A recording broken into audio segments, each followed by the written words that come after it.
यही संत पीर फकीर सिखाते हैं, लोगों को समझाते हैं कि जो मान ले वो खुशियां पाता है। इस बारे में लिखा बताया है, माटी एक अनेक भांत कर, साजी साजन हारे, ना कछु पोच माटी के भांडे, ना कछु पोच कुम्हारे। जिस तरह कुम्हार एक मिट्टी से कई प्रकार के बर्तन बना देता है, ना तो कुछ ऊनताई मिट्टी में है और ना ही कुम्हार का कसूर है, इसी प्रकार अकाल पुरख ने ये सब संसार को एक मिट्टी से बनाया है। तो एक सज्जन ने पूछा है सवाल, मालिक ने दुनिया को बनाया ही क्यों है? क्योंकि बुराइयों से तंग आके आदमी सोचता ना बनाता ना दुखी होता, सीधा काम ही खत्म था। भाई आपकी सोच है, आपका विचार है, आप सही कह रहे हैं कि मालिक ऐसा कुछ करते ही ना, तो ये आपकी मर्जी है, पर उसने दुनिया बनाई ये उसकी मर्जी है। मर्जी मर्जी है, दोनों तरफ मर्जी है। आदमी अपनी मर्जी उतनी चला नहीं सकता, उसको कोई रोक नहीं सकता, बस बात इतनी सी है। तो अपनी मौज खुशी में आके उसने दुनिया साजी है, दुनिया बनाई है। कई कहते जी पहले बना दी, फिर अब जी फंस गए, फिर संतों को भेजता है, आप चल के आता है। तो ये भी तो उसकी मर्जी है, तकलीफ आपको नहीं, उसको होती होगी, होने दो, वो मालिक है, दोनों जहां का दाता है, रहबर है। अगर उसने भेज दिया तो वो लेने भी आ गया, ये कौन सी छोटी बात है कि अपने फकीरों को भेज देता है, ये बहुत बड़ी बात है। वरना तो वो मर्जी का मालिक है, ना आता फिर तो ये भेजता है अपना स्वरूप, पीर फकीर संत गुरुओं को भेजता है ताकि अपनी औलाद को, अपनी रूहों को वापस अपने में समा ले। तो ये उसकी मौज खुशी है, उसने दुनिया बनाई। तो इस सवाल का ये जवाब है जी। अच्छा लगता है, आप पूछते हैं, बुरा ना मानो, अब बढ़िया है। आप कोई रूहानियत की या कोई भी बात, कोई भी सज्जन पूछना चाहे सत्संग में आके पूछे, अकेले अकेले पूछने में मजा नहीं आता, सबको पता तो चले। कई लोग ऐसे होते हैं, नहीं जी हमें तो अलग से टाइम दिला के बात करवाओ, नहीं जी सामने आके बात करो, शरेआम करो, ताकि आपको छुपा ना पाओ, कहीं और ही ना तोड़ मरोड़ के पेश कर दो। कर देते हैं लोग ऐसा, सब माया रानी का खेल है, माया मिली नहीं तो राग और ही चलने लग जाते हैं। अव्वल अल्लाह नूर पाया, उस नूर से है सबको बनाया, कबीर जी सुनाई है बात जी। कबीर जी ने ये बाणी में लिखा है, अव्वल अल्लाह नूर पाया, कुदरत के सब बंदे, एक नूर ते सब जग उपजा, कौन भले कौन मंदे। अव्वल, अव्वल होता है सबसे पहले, अल्लाह ओम हरि गॉड खुदा। अव्वल अल्लाह नूर उपाया, नूर यानी रोशनी, प्रकाश का पुंज, स्तंभ, कि उसने अपने आप को प्रकाश के पुंज के रूप में पैदा किया। यही तो हिंदू धर्म का सार है कि एक प्रकाश का लंबा स्तंभ पैदा हुआ, जिसे उन्होंने लिखा ओम। एक प्रकाश का स्तंभ पैदा हुआ और उसमें फिर सारे महादेव, ब्रह्मा जी हैं, विष्णु जी हैं, शिव जी हैं, महादेव हैं, तो सभी उससे प्रकट हुए हैं, इसलिए ये उन्हीं की समाधि में बैठते हैं। तो सबको बनाने वाला एक है। यही कबीर जी कहते हैं, अव्वल अल्लाह नूर उपाया, कुदरत के सब बंदे, उसी की कुदरत है, सारे उसी से बन के आए हैं, सारे उसी की औलाद हैं। एक नूर ते सब जग उपजा, एक ही मालिक से सब बन के आए हैं। फिर कैसा भेदभाव, कैसी ईर्ष्या, कैसी नफरत। अरे चंद नोटों के सिक्कों के लिए, अपनी बाबा मान बढ़ाई के लिए आदमी बिक जाता है, पर वो बिक जाता है दुखों के लिए, बिक जाता है गुनाहों के लिए, उनकी पीढ़ियां तक रोम रोम दुखी रहती हैं। बिकना है तो राम नाम के तराजू में तुल जाओ, ओम हरि अल्लाह वाहिगुरु के नाम पे बिक जाओ। अरे आप तो क्या, आपसे पहले जो मर गए उनका नाम भी अमर हो जाएगा। बिकना है, बिकने बिकने में फर्क है, कोई कहीं बिक रहा है तो कोई कहीं बिक रहा है, पर जो मालिक के नाम पे बिक जाता है वो दोनों जहां में अमर हो जाता है। वह जीवात्मा जब यह संसार छोड़ के जाती है तो देवी देवता अपने ऊंचे सिंहासन छोड़ के फूलों की बरसात करते हैं, ऐसी खुशबूदार बरसात करते हैं और एक ही जुबान से सारे एक साथ बोलते हैं, धन्य है ये रूह, धन्य है इसके माँ बाप, धन्य है वो कुल जिसमें इसने जन्म लिया और घोर कलयुग में मालिक से प्रीत लगा के और निभा के जा रहे हैं, अपने सारी कुलों का उद्धार कर रहे हैं। धन्य है, धन्य है। दोनों जहां में जय जयकार हो जाता है। और कई इस तरह से मरते हैं कि यहां वहां दोनों जहां में मुंह काला हो जाता है। तो मरने मरने में भी फर्क है, हर चीज में फर्क है। दो पहलू हैं, जैसे सिक्के के भी शायद इसीलिए दो पहलू बनाए गए हैं। आदमी तो एक ही है, सिक्का भी एक ही है, उसका एक तरफ कुछ और कहलाता है, एक सिर कहलाता है, एक पूंछ कहलाता है, हेड एंड टेल। वैसे ही आदमी आदमी है, एक मालिक का प्यारा कहलाता है और एक काल का गुलाम कहलाता है। दोनों में फर्क है, पर जो मालिक का प्यारा है वो दोनों जहां में नजारे लूटता है, खुशियों में जीता है, खुशियों में परमानंद में जी के खुशियां हासिल करके इस संसार सागर से पार हो जाता है। तो यही इस भजन में आया। सच्चे मुर्शिद कामिल ने फरमाया कि वो मालिक एक है, हम सब एक हैं। मन ने कैसा जादू किया है, सबको है अलग अलग किया है, जादूगर बैठा सबके ये साथ जी। इस बारे में लिखा बताया है जी। मन का ये काम है कि किसी को अपने दायरे से बाहर नहीं जाने देता। इसने जीवों को एक तरह का जादू करके फरेब से काबू में रखा हुआ है और हम अपने निज घर को भूल बैठे हैं और दरबदरी हमारे भागों में लिखी गई है। मन बड़ा ही जादूगर है, कहीं बैठ के ये राम नाम नहीं जपने देता, या तो नींद चढ़ा देगा या गप शप शुरू हो जाएंगे या चुगली निंदा शुरू हो जाएगी, कभी कोई कुछ तो कभी कोई कुछ। मन बड़ा ही जालिम है, पर जो मन से लड़ते हैं वही कलयुग में सुख शांति हासिल कर जाते हैं। अपने मन से लड़ो बजाय लोगों से लड़ने के। मन से लड़ोगे तो मन सीधा हो जाएगा और मन सीधा होगा तो मालिक के दर्श दीदार के काबिल बन जाओगे।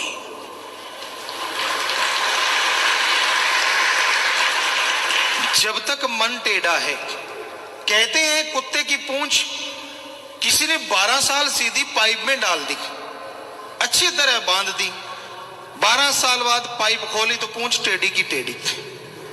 चलो वो तो कुदरत की बनावट है मन भी कुत्ते की पूंछ, रहता ये भी टेढ़ा है, पर इस पे अगर राम नाम की पाइप चढ़ा दो ना, ये तो क्या सब कुछ सीधा हो जाता है, यानी काल इसका बाप भी सीधा हो जाता है। मन तो क्या करेगा,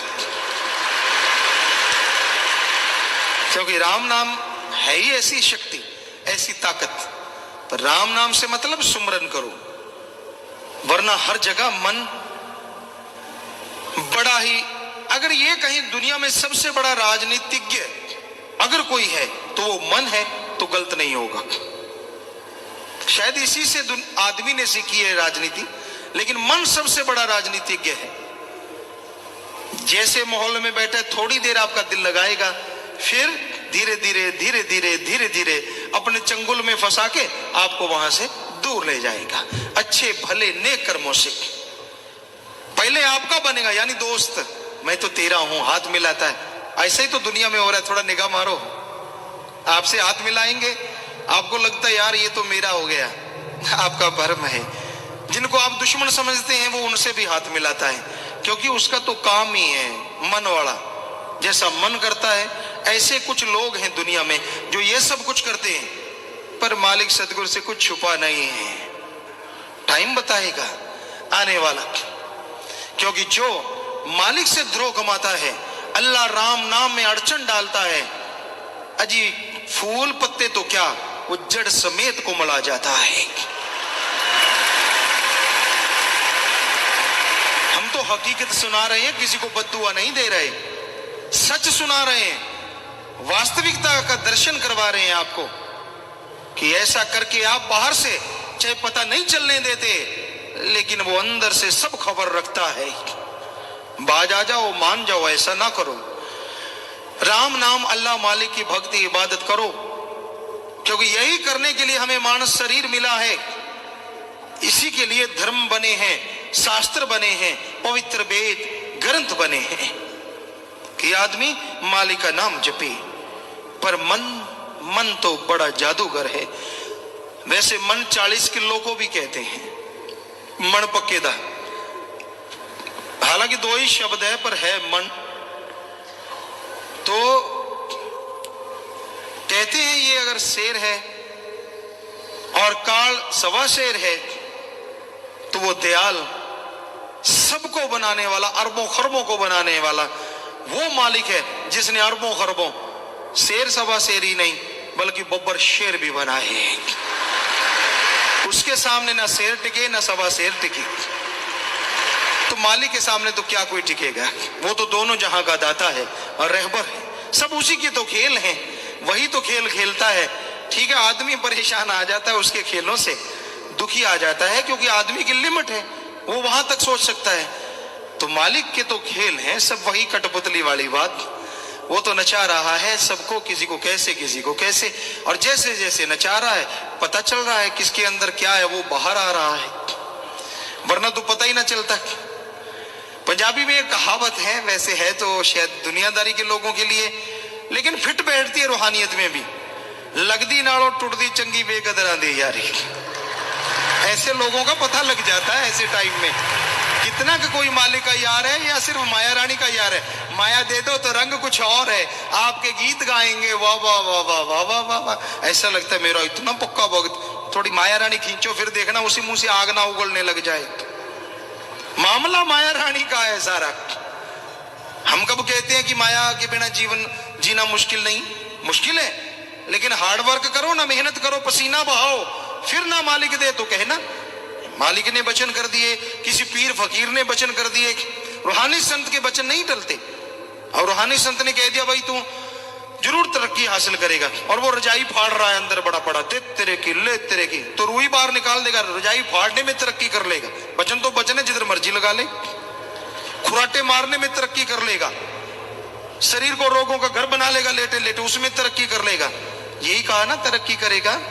हाँ, मेहनत करेगा, हार्ड वर्क करेगा, पूरा दिलो जान से लग जाएगा, तो दुनियादारी में भी तरक्की जरूर कर जाएगा। वचन तो वचन है, जिधर मर्जी लगा लो। बाकी आपके ऊपर भी तो निर्भर है ना। कर्ता कर्ण करावनहार दाता है, लेकिन उसने आपको भी कुछ हद तक कर्ता बनाया कि आप अपने कर्म करें, मेहनत करें, लगन से करें। तो मेहनत लगन से करो तो मालिक झोलियां भर देता है। हिंदू मुस्लिम ना कोई ईसाई, सब आपस में है भाई भाई, मन आपस में देता लड़ात जी। इस बारे में लिखा है। परम पिता शाह सतनाम सिंह जी महाराज फरमाते हैं, जात मजहब और रस्म रिवाजें प्रभु ने कोई बनाए नहीं। हिंदू मुस्लिम सिख ईसाई प्रभु ने झगड़े पाए नहीं। खान पीन और रहन सहन के बंधन प्रभु ने पाए नहीं। मानवता है धर्म हमारा, मालिक को बस पाना है। कहें शाह सतनाम जी, बखेड़े छोड़कर सतगुर शरणी आना है। सच्चे मुर्शिदे का मिलने। शेर भी लिखे हैं जो आपने अभी सुने, भजन भी लिखे हैं, व्याख्या भी लिखी है, कमी तो छोड़ी नहीं। और उनका हुक्म है, वही तो करवा रहे हैं कि हिंदू मुस्लिम सिख ईसाई धर्म बन गए, बुरा नहीं है इनमें। लेकिन दूसरे तरफ से देखें तो सबसे पहले आदमी आदमी है। जब बच्चा जन्म लेता है उसका कोई धर्म नहीं होता। हिंदू धर्म में पले हुए बच्चे को, पैदा हुए बच्चे को आप इस्लाम धर्म में परवरिश करो, यानी जन्म लेते ही हिंदू धर्म के बच्चे को मुसलमान परिवार को दे दो, तो आप ही बताओ, क्या बड़ा होके वो हिंदू बनेगा? नहीं बनेगा। क्या बनेगा? मुसलमान बनेगा। क्यों भाई? जन्म तो उसने हिंदू के घर में लिया है। अजी जन्म से थोड़ा ही धर्म बनता है, जन्म के बाद जिसने पाला पोसा, जैसे उसने कपड़े पहने, जैसी उसकी भाषा, जैसा उसका खान पान, वैसा बच्चे का जरूर हो जाएगा। तो फिर बताओ, धर्म तो बाद में बनते हैं ना, पहले पैदा कौन होता है? आदमी। और यही सच्चाई है। और चलो धर्म बने हैं तो धर्म बुरा नहीं है, उसमें लिखा बुरा नहीं है, धर्मों में सही लिखा है, सच लिखा है। एक शेर जो आपको कई बार सुनाते हैं, आज भी सुनाते हैं, ना हिंदू बुरा है, ना ही सिख ईसाई मुसलमान बुरा है।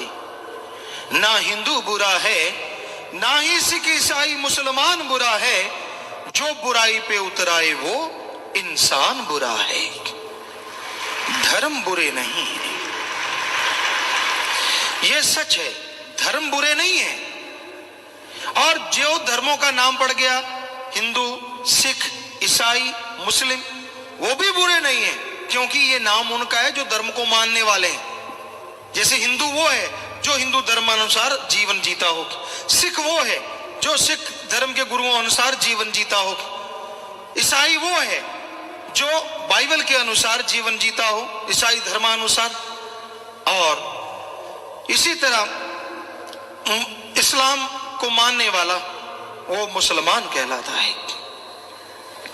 तो इस तरह से ये नाम उनके हैं जो मानते, जो नहीं मानते वो इंसान बुरा है। वो किसी के अंदर भी हो सकता है, कहीं भी हो सकता है। तो चंद लोग ऐसा कर सकते हैं, पर मालिक से प्यार करने वाले, पवित्र ग्रंथों को मानने वाले कभी भी ऐसा नहीं करते, बुरा कर्म कर ही नहीं सकते। तो धर्म अपनी जगह सही है, धर्मों में जो लिखा है वो भी सही है। क्या किसी धर्म में लिखा है नशा करो? कोई भाई हमें पवित्र ग्रंथ लाके दिखाए जिसमें लिखा हो शराब पियो, मांस अंडा खाओ, या आप बुरे कर्म करो, रिश्ते तोड़ो, कहीं भी ऐसा कुछ लिखा हो? आप कोई भी पवित्र ग्रंथ लाके दिखाइए। नहीं लिखा ना जी नशा करो, नहीं लिखा, बल्कि यही लिखा है नशा ना करो। क्या कोई आप हमें स्टेट बता सकते हैं जिसमें नशा ना होता हो? कोई भी जगह, कोई गांव, कोई ऐसा एक गांव बताओ यहां नशा ना होता हो। रहने वाले कौन है? हिंदू हैं, सिख हैं, ईसाई है, मुसलमान है, और चारों धर्म कह रहे हैं कि नशा ना करो। फिर भी नशा धड़ल्ले से चल रहा है, और जब जाके रोकते हैं तो उल्टा पड़ते हैं, हमें रोका क्यों? हमने कई बार ये वचन गुरु सहबानों की पवित्र वाणी कह दी, गुरु पीर सदाए मंगण जाए ताके मूल ना लागी पाए, काल खाए कछु हथों दे नान कराओ पछाणिए से। गुरुवाणी तो सर्वसांझी वाणी है, सभी धर्मों में लिखा है, जितनी भी वाणी लिखी है वो सबके लिए है, कोई भी बोल सकता है। तो क्या ये पाबंदी है कि आदमी बोल नहीं सकता? कोई कानून है? और इसका अर्थ है वो गड़बड़ करता है ना, इसलिए नहीं बोल सकते। वो क्या कहता है, एक तरफ गुरु पीर कहलाते हो, गुरु वाले बनते हो, और दूसरी तरफ घर घर मांगने जाते हो। तो गुरु सहबान क्या कहते हैं, ताकि मूल ना लागी पाए, पांव के लागना तो क्या, सोचना भी ना। कोई गुरु पीर नहीं है, कोई भक्त नहीं है वो जो घर घर मांगता फिरता है। काल खाए कुछ हथों दे नान करा पछाड़िए से, खुद मेहनत करे, परिश्रम करे, और उस कमाई से लोगों का भला करे, समझ ले तेरा गुरु पीर फकीर पूरन है। मालिक का नाम जपवाए, उसके आप पांव में झुको। तो अब सच्ची बात गड़बड़ करती है ना, पर लिखी तो गुरुओं की है ना, करें क्या? और वो सर्वसांझी है, हर कोई पढ़ सकता है, हर कोई बोल सकता है। बड़ी हैरानीजनक बातें सुनने को मिलती हैं। तो कोई भी वाणी है आप पढ़ो, इसके अनुसार चलो, तो फिर ये गड़बड़ नहीं करेगी, वरना तो लगेगी जख्म पे। वचन होते ही ऐसे हैं संतों के, पता नहीं कब ये गुरु साहबानों ने वाणी लिखी, कड़वी आज लग रही है, लिखी कब की है। वचन तो सच्ची रहते हैं ना, सच तो सच रहेगा, इसमें झूठ क्या है, गलत क्या है? तो जो पीर पैगंबर ऋषि मुनि जो भी वाणी लिख देते हैं वो सही है, वो गलत नहीं हो सकती। आदमी की सोच गलत हो जाती है, आदमी के विचार गलत हो जाते हैं। इस्लाम धर्म में नशे को लिखा है कि जो नशा करते हैं वो शैतान का पानी पीते हैं, उनकी की गई इबादत खाक में मिल जाती है। तो आप शराब ना पियो, शराब शैतान का पानी है। हिंदू धर्म कहता है समुद्र मंथन में शराब प्रकट हुई तो उसको राक्षस पी गए, और उसमें लिखा हुआ है शराब राक्षसों का पीना है। अब अगर आप में से कोई पीने वाला बैठा हो, अब हिंदू धर्मानुसार अगर मैच करवाएं तो क्या बन गया, आदमी के राक्षस। बुरा ना मानना, अपने आप ही हिसाब लगा लो। तो कड़वा तो लगेगा ना, अब आदमी को सीधा ही राक्षस कह दिया। हमने नहीं, धर्मों ने, हम तो बता रहे हैं सिर्फ, पर धर्म पे तो कोई जोर नहीं चलता। बताने वाले को कहते तूने बोला कैसे, जैसे लिखा वैसे बोल दिया। तो ये हकीकत है, ये सच है। सच कड़वा होता है, बहुत ही कड़वा। तो नशे बर्बादी का घर है। अगर नशा करोगे तो डूबते जाओगे। जितने भी नशे हैं वो बर्बाद करने वाले हैं। अगर नशा करोगे तो डूबते जाओगे। जितने भी नशे हैं वो बर्बाद करने वाले हैं। ये तंबाकू है। राजस्थान में जैसे हम गए बवानी मंडी, तो वहां पे हमने देखा डोडा पोस्त जो होता है उसके फूल हैं, अफीम की खेती होती है झालावाड़ साइड में। तो सत्संग की और पता चला कि इसमें मिलावट बहुत होती है। जैसे पोस्त है, इसमें ऊंट के मेंगने उठा दे लेडे इसमें पीस के मिलाते हैं, हाथी की लीद, गधे की लीद, घोड़े की लीद और लकड़ी का बुरादा, और लोग 2 चम्मच डाल के घोल के चढ़ा जाते हैं। कहते हुण खेडू काटो फुलाते। मतलब अब मजा आया है, अब नहीं आएगा तो कब आएगा। 4-4, 5-5 पशुओं की गंदगी अंदर गई है ना कमाल। गंदगी खा के नशा आता है। तो घर में पशुओं सीधे ही बर्तन लगा लिया करो, मोल क्यों लेते हो। रंग तो वैसा ही होता है, लेकिन छोड़ते नहीं, वो खाते हैं, चढ़ा जाते हैं। अब जैसे गुटखा है, उसमें भी बहुत सारी मिलावट। उसमें सीवरेज की, आदमी का टट्टी पेशाब भी होता है, सीवरेज की गंदगी, मरी हुई छिपकलियां होती हैं। वो इंस्पेक्टर साहबान देख आगरा साइड से, उन्होंने बताया कि इसमें पशुओं की चर्बी, गधे घोड़े की लीद और मरी हुई छिपकलियां।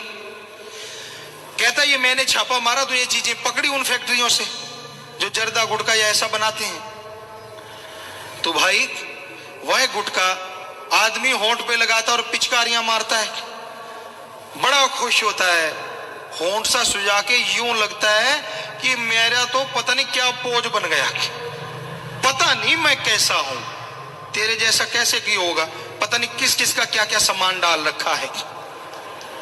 हाँ ये तो है ही, सीवरेज में तो सबका सबका ही आता है। किसी को कब्जी होती, किसी को लूज मोशन होते हैं। बड़ा अजीब लगता है ना सुन के, कितना गंदा लगता हो। पर उनको क्यों नहीं लगता जो होंठ में अड़ा लेते हैं ये सामान। दुख तो इस बात का है, कईयों को सुन के उल्टी आने को हो जाती है, पर आता तो ये सारा मामला है ना। कईयों को बीमारियां होती हैं, वो भी 2 मलमूत्र के रास्ते निकलती हैं, वो भी आती हैं, वो भी होंठ में लगी होती हैं। और इससे मरने वालों का जो आंकड़ा है बड़ा जबरदस्त है। इसमें भारत में जो अपने देश में मरते हैं 1 घंटे में 90 लोग, और 1 दिन में 2200, और 1 साल में 8 लाख लोग मर रहे हैं इंडिया में, भारत में। और इसमें खर्चा जो रहा 2776 करोड़, जो कि हैरानीजनक पहलू है, हैरानीजनक। कई कहते हमारे तो बुजुर्ग भी पीते थे, उनको तो कुछ हुआ नहीं। अरे तब मिलावट नहीं होगी, आजकल मिलावट बहुत है।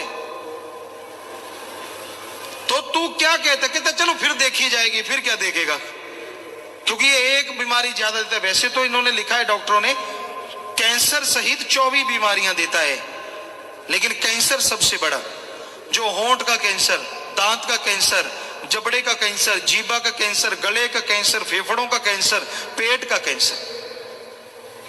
तो आप बिना आई मौत क्यों बुलाते हैं। आप सोचेंगे गुरुजी ने अभी तो कहा था कि बिना आई नहीं आती। टाइम पीरियड कम छोटा होता, श्वास उतने ही रहते हैं। नॉर्मल आदमी 16 श्वास लेता है, 16 से 18 1 मिनट में। और जब नशा कर लो तो 16 की जगह अगर 32 हो गए तो 50 की 25 उम्र रह गई। श्वास तो उतने ही है, वो तो कम ज्यादा नहीं होते। तो क्यों बिना आई मौत मरते हो। तो आप में यहां कोई नशा करने वाला बैठा है, चर सिरोन स्मैक भांग धतूरा, कोई भी आपके पास वो पुड़ियां हैं, कुछ भी है तो आपके लिए अभी प्रार्थना करेंगे। अगर है यहाँ पे तो आप खड़े होके फेंक दो उसे, आपके लिए अभी प्रार्थना करेंगे यहाँ से बैठे बैठे। हाँ, पीछे एक भाई ने फेंका, और भी कोई भाई?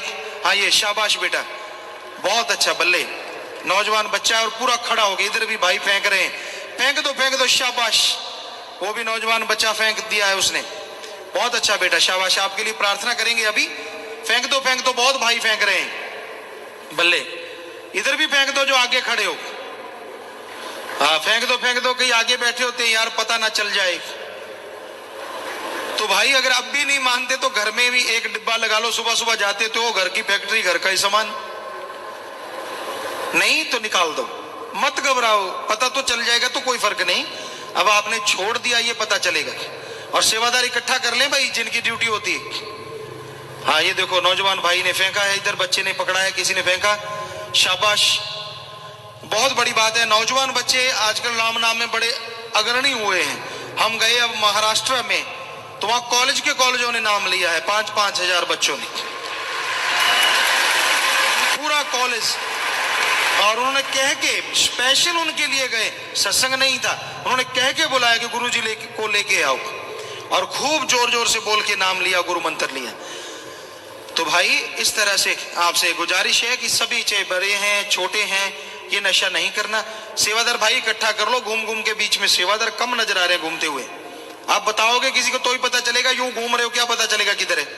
या कार्टून कहा था आपको, कार्टून रखा करो, कार्टून हाथ में वो पता चल जाता है, ये लिफाफा लेके घूम रहे हैं कि वो सेवादार आ गए हैं।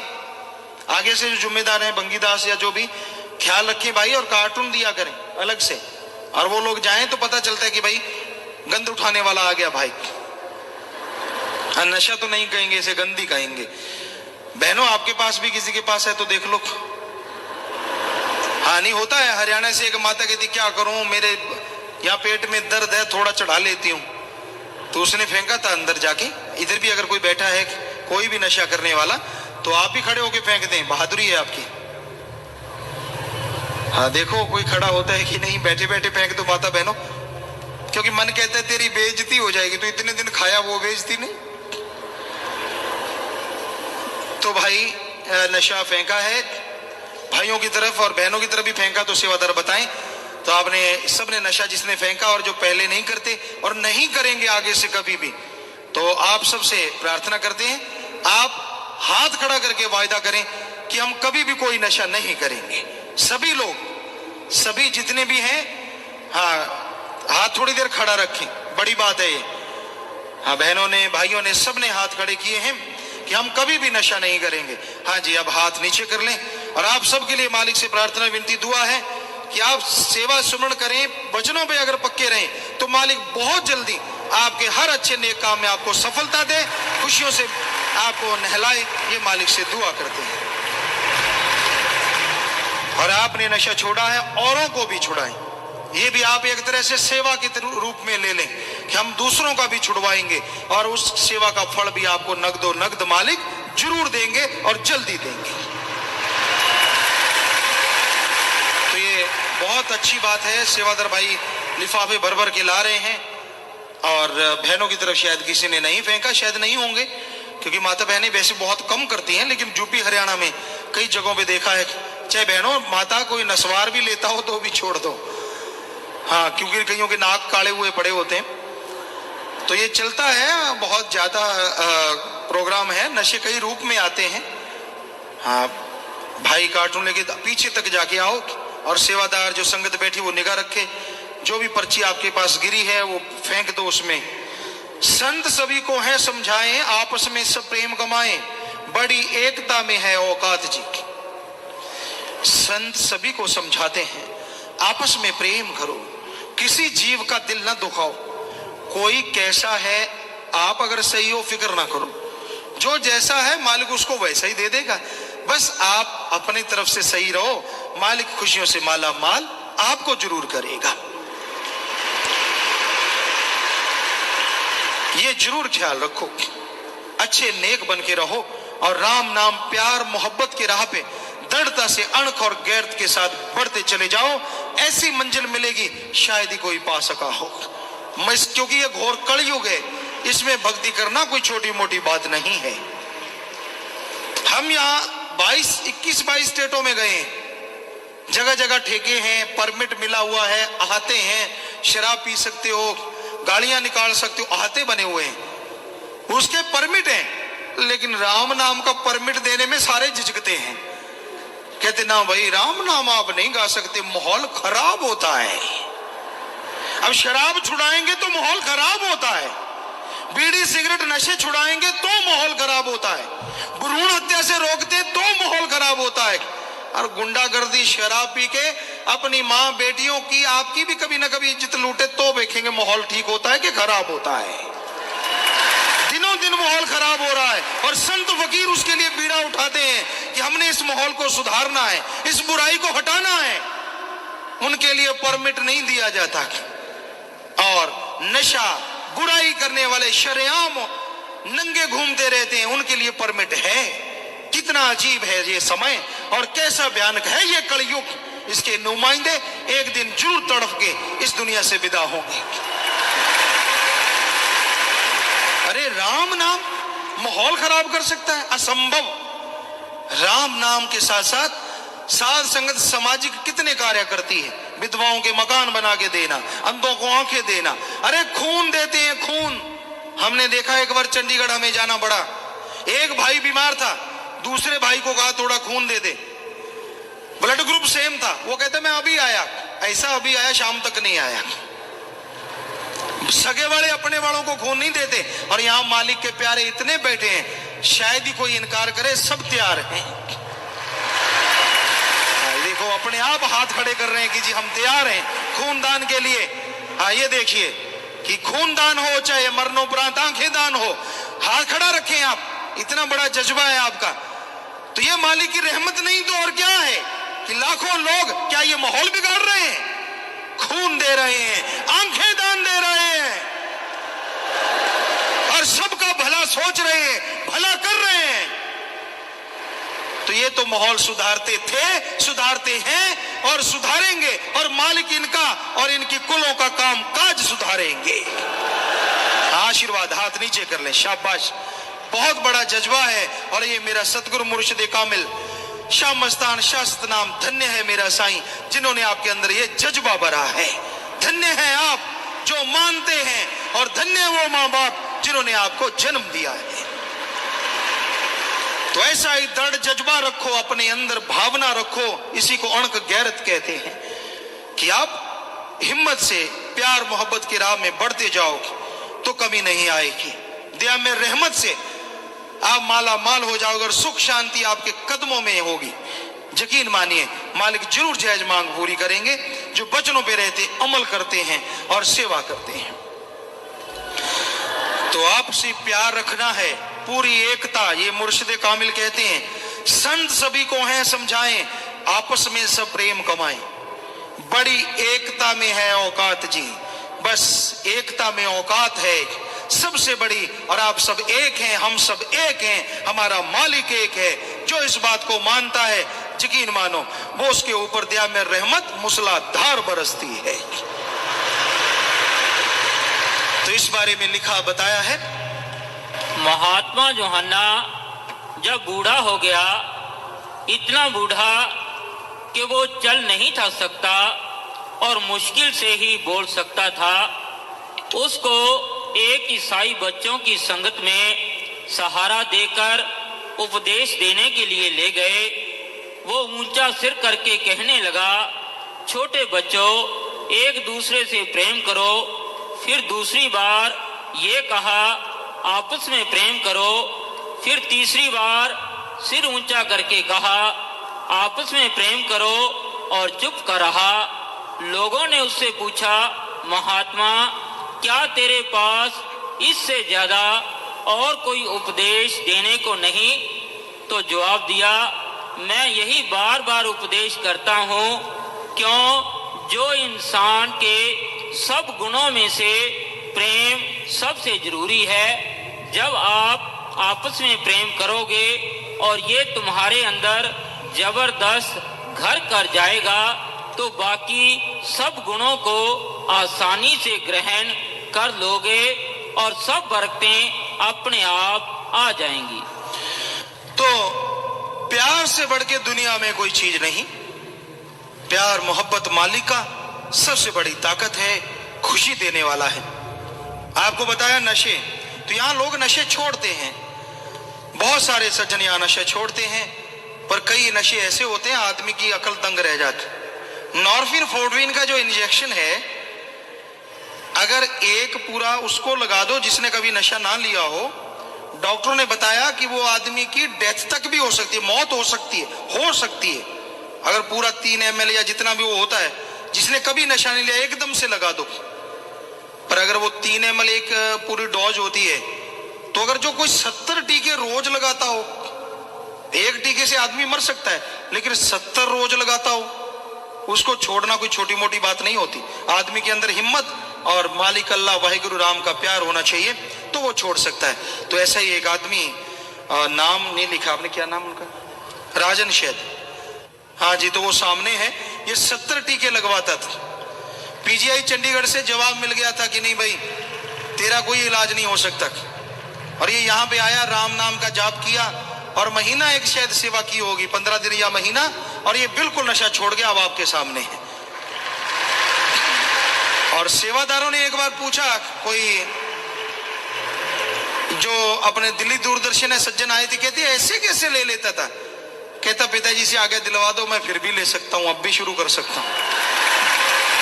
ये कहता मैं 10 टीके एक बड़ी सिरिंज में भर के एकदम लगा लेता था, और दिन में 7 बार लगाता था, 70 टीके हो गए। तो बाकी आप इनसे पूछ सकते हैं किसी को अगर शक है। तो इन्होंने बताया, जब ये आए थे चारपाई पे डाल के लेके आए थे, और अब आपके सामने लगता नहीं कि इसके जो हाथ थे सारे काले थे, कहीं नाड़ी नहीं मिलती थी, यहां से बेन ली थी इसकी गले से, डॉक्टरों ने कुछ दवाई लेने के लिए या कुछ भी करने के लिए, और आज आपके सामने पहचान में ही नहीं आता कि ये चारपाई पे उठा के लाए थे इसकी। तो ये सतगुरु मालिक की दया है, हमारे पास कोई जादू टोना नहीं, उस परमात्मा की रहमत है, इसके अंदर दृढ़ विश्वास आया। तो इस तरह से ये नशे वाले बहुत से लोग होते हैं। हाँ बैठ जाएं बेटा। तो जो नशा छोड़ जाते हैं, ये राम नाम की रहमत है।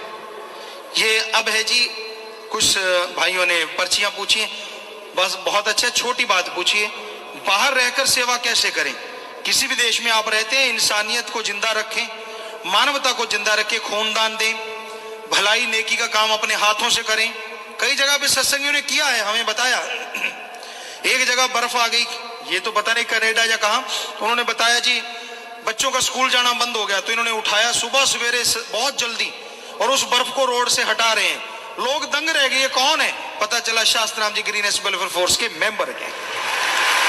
पता नहीं ये कनाडा या अमेरिका की बात है। तो इस तरह से आप सेवा कर सकते हैं कहीं भी रह के।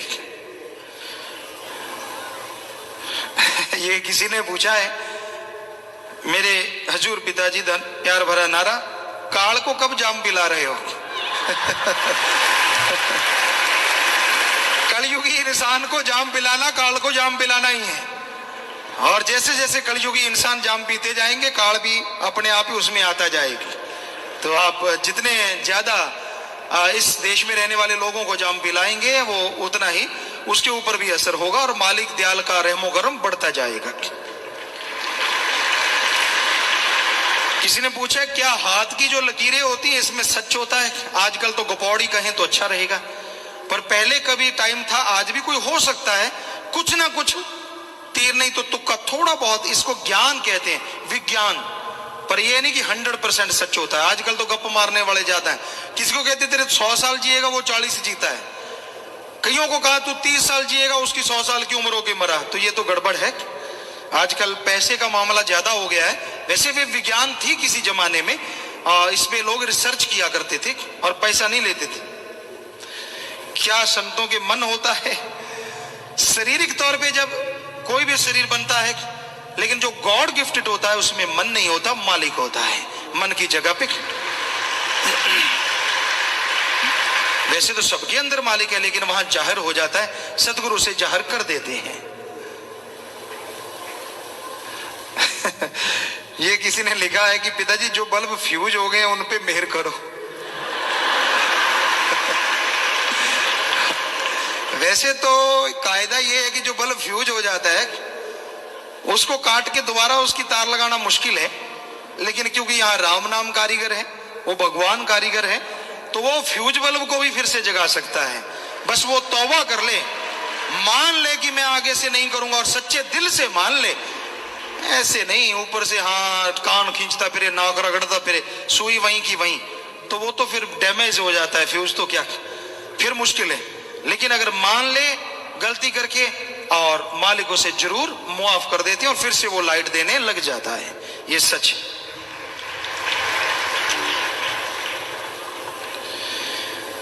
तो ये कहते सिमरन में मन नहीं लगता, चलते फिरते काम धंधा करते सिमरन करो, जरूर मन लगेगा जी।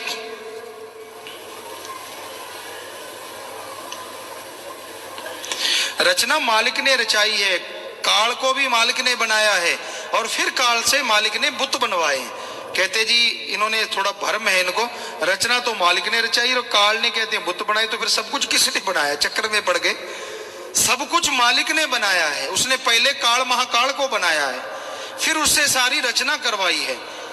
यानी एक तरह से कहें तो मालिक ने ही सारी रचना है, सब कुछ उसी का बनाया है। कई कहते थे काल को क्यों बनाया, बस बात वही है कि आत्मा वापस क्यों नहीं आई, वो लौट के क्यों नहीं आई, आ जाती तो चक्कर ही ना पड़ता। सब मालिक की रजा में है, उसका खेल है जी।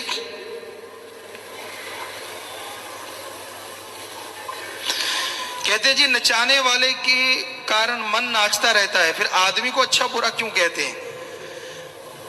अच्छा नाचता है वो मालिक की वजह से नाचता है, जो बुरा नाचता है वो काल महाकाल की वजह से नाचता है।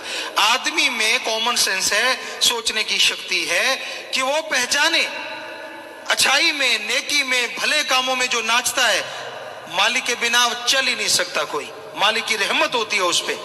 और जो वैसे नाचता है वो मन काल की वजह से नाचता है, इसलिए आदमी को श्रेय तो देना ही पड़ता है। अच्छे में नाचे तो भी कहा जाता है कि नाचता तो आदमी है पर मालिक की दया से, वरना कलयुग में अच्छा तो बोल नहीं सकता, अच्छाई में नाचना तो दूर की बात। और काल का क्योंकि देश है, उसमें अगर फंस गया तो फिर आदमी का मन उसका साथ देता है और मन के पीछे आदमी चलता है। इसलिए आदमी को सत्संग ऐसी जगह होती है, यहां आने से इंसान के तमाम ख्यालात, तमाम सवालात बदल जाया करते हैं। सच्ची श्रद्धा भावना से सत्संग अगर कोई सुनता है तो जन्मों जन्मों के पाप कटने शुरू हो जाते हैं। सत्संग में आओ, ध्यान से सुनो और फिर अमल करो।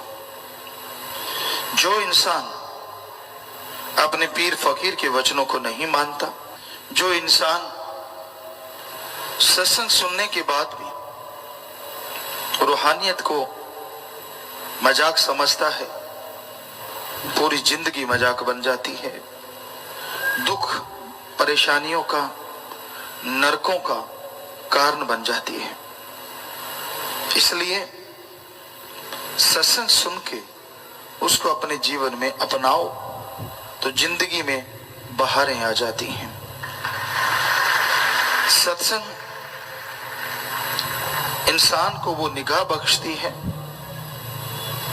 इंसान को वो विचार देती है जिससे परम पिता परमात्मा कण कण में, जर्रे जर्रे में मौजूद उसको महसूस होने लगता है और सत्संग पे अमल करते हुए एक दिन उसे नजर आने लगता है। इंसान का विल पावर, आत्म बल सत्संग में बताई गई विधि के अनुसार चलने से बेइंतहा बढ़ जाता है। तो अगर आप अपने जीवन में खुशियां चाहते हैं, अगर आप अपनी जिंदगी को खुशनुमा करना चाहते हैं तो सत्संग सुन के उस पे अमल करना सीखो। इंसान कहता है, कई बार आपको पहले भी सुनाया, मैं गुरु को बहुत मानता हूं, लेकिन दुख इस बात का होता है गुरु को मानता है लेकिन गुरु की एक नहीं मानता, तब उसके लिए दुखों का कारण हो जाता है, परेशानियों का कारण हो जाता है। आप पीर फकीर को अगर मानते हैं तो यह भी बहुत जरूरी है कि आप उसके बातों को, उसके वचनों को भी माना करें। जब तक इंसान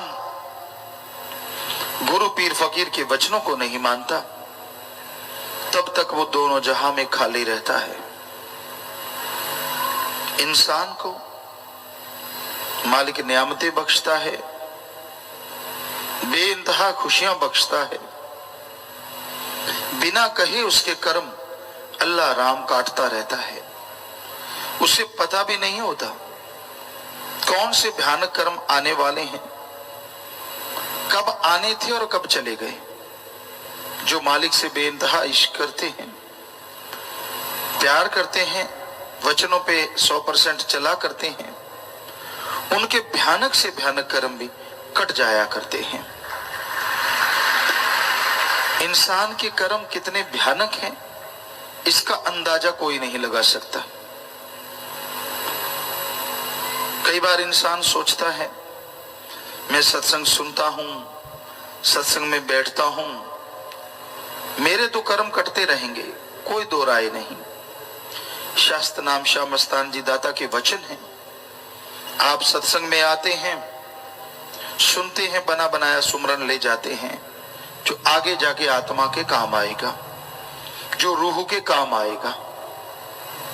पर जीते जी अगर आप आनंद परमानंद चाहते हैं, भयानक कर्मों से बचना चाहते हैं, तो सत्संग सुन के अमल करना 100% जरूरी है।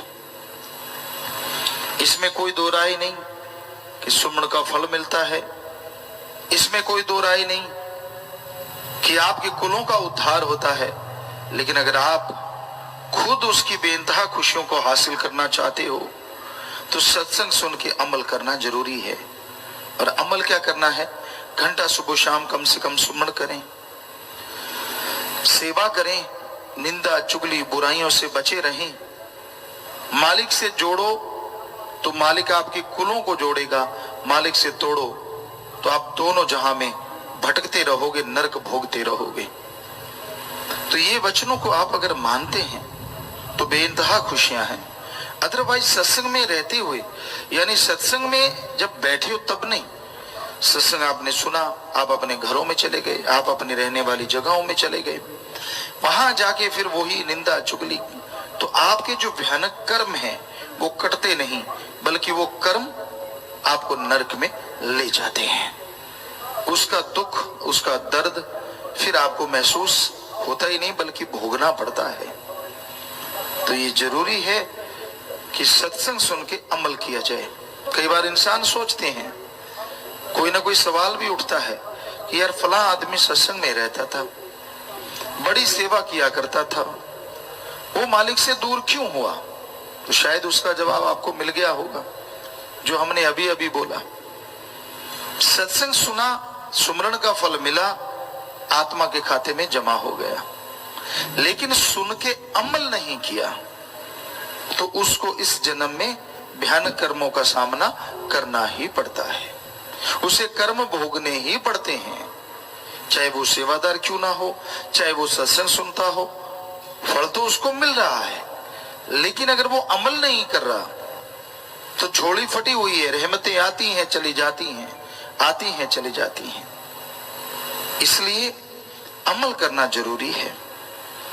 अगर आप मनमता चलते हैं, मन के कहे अनुसार चलते हैं, तो भाई फिर कर्मों का बोझ आपको उठाना होगा। पीर फकीर तो बहुत बचाते हैं, वो तो हर तरीके से बचाते हैं, हर एंगल से इंसान की नरक में न गिरने की सुविधा बना देते हैं, तरीका बना देते हैं।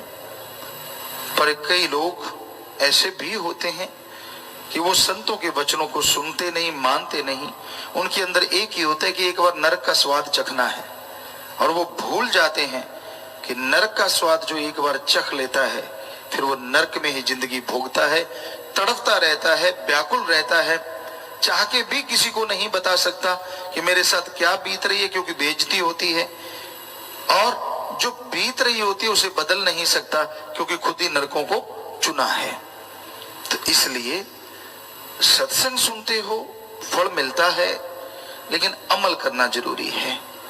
घंटा सुबह शाम सुमरन करो, सेवा करो, भक्ति इबादत करो, उस राम, उस ओम, उस अल्लाह, उस वाहिगुरु गॉड खुदा को याद करो।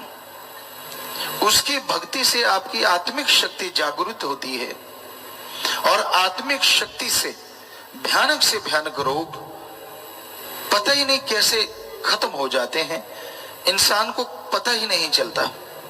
तो इसलिए अपने रोगों को बदलना है, आने वाली भयानक बीमारियों को बदलना है, तो मेडिटेशन करो, डू द मेडिटेशन कंटिन्यू। क्योंकि मेडिटेशन विदाउट एनी कॉस्ट, बिना पैसे के, बिना कपड़े चेंज किए किया जा सकता है। आप जैसे जैसे मेडिटेशन करते जाएंगे, आप जैसे जैसे गुरु मंत्र नाम का जाप करते जाएंगे, वैसे वैसे मालिक की दया में रहमत आप पे बरसती जाएगी। तो अपने अंतःकरण की सफाई करो, पीर फकीर के वचनों को मानो। क्या आप सोच सकते हैं कि वो कभी किसी का बुरा करते हैं? संत बुरा करना तो दूर, किसी का बुरा सोचते नहीं, चाहे वो उनको गालियां क्यों ना देता हो, उनको गलती क्यों ना बोलता हो। तो फिर आप सत्संगी सोचिए, आपके लिए पीर फकीर बुरा क्यों कर सकते हैं और क्यों कह सकते हैं? आप मन की वजह से दुखी हो सकते हैं, या मनमते लोग आपको गुमराह कर सकते हैं, पर पीर फकीर कभी किसी का बुरा नहीं करते। वो हर किसी के भले की बात करते हैं, हर किसी का भला करना चाहते हैं। करवाने वाला करवाता है या नहीं करवाता, ये इंसान पे निर्भर करता है। तो इसलिए हमेशा ध्यान रखो, पीर फकीर जो बात कहते हैं वो भले के लिए कहते हैं, भला करते हैं। जो सुन के अमल कर लेते हैं उनका भला होता चला जाता है।